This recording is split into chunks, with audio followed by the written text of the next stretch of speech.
വലതുപക്ഷത്തിന്റെ കയ്യിലെ കോടാലിയായി. കമ്മ്യൂണിസ്റ്റ് സംവിധാനത്തെക്കുറിച്ച് അൻവറിന് ധാരണയില്ല. അൻവറിനെ പ്രതിരോധിക്കാൻ പാർട്ടിയെ സ്നേഹിക്കുന്നവർ ഇറങ്ങണമെന്നും MP ഗോവിന്ദൻ.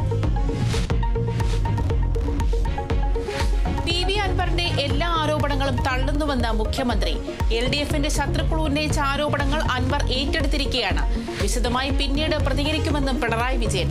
പ്രത്യാഘാതം ഭയക്കുന്നില്ലെന്ന് PV അൻവർ. മുഖ്യമന്ത്രിയുടെ രാജി ആവശ്യപ്പെട്ട് പ്രതിഷേധം കടുപ്പിക്കാൻ പ്രതിപക്ഷം.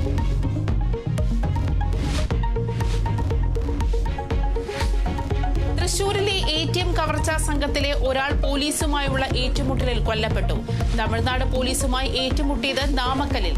2 പോലീസുകാർക്ക് പരിക്ക്. ഹരിയാന സ്വദേശികളായ 5 പ്രതികൾ പിടിയിൽ. പണം കടത്തിയത് കണ്ടെയ്നർ ലോറിയിൽ. ADGP 3-ാം ദിവസവും വിമർശിച്ച CPI മുഖപത്രം ജനയുഗം.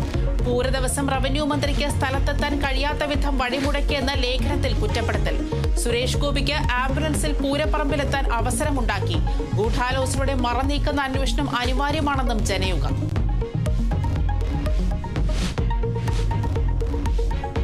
കൊല്ലം പൂയപ്പള്ളിയിൽ നിന്നും കാണാതായ വിദ്യാർത്ഥികളെ മരിച്ച നിലയിൽ കണ്ടെത്തി. മൃതദേഹങ്ങൾ കണ്ടെത്തിയത് ശാസ്താംകോട്ട തടാകത്തിൽ.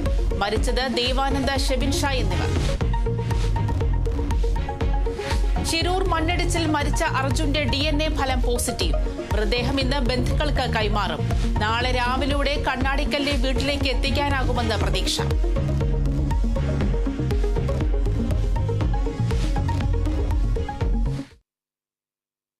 വാർത്തയിലേക്ക്. PV അൻവറിന് മറുപടിയായി CPIM. അൻവർ വലതുപക്ഷത്തിന്റെ കയ്യിലെ കോടാലിയായി. കമ്മ്യൂണിസ്റ്റ് സംവിധാനത്തെക്കുറിച്ച് അൻവറിന് ധാരണയില്ല.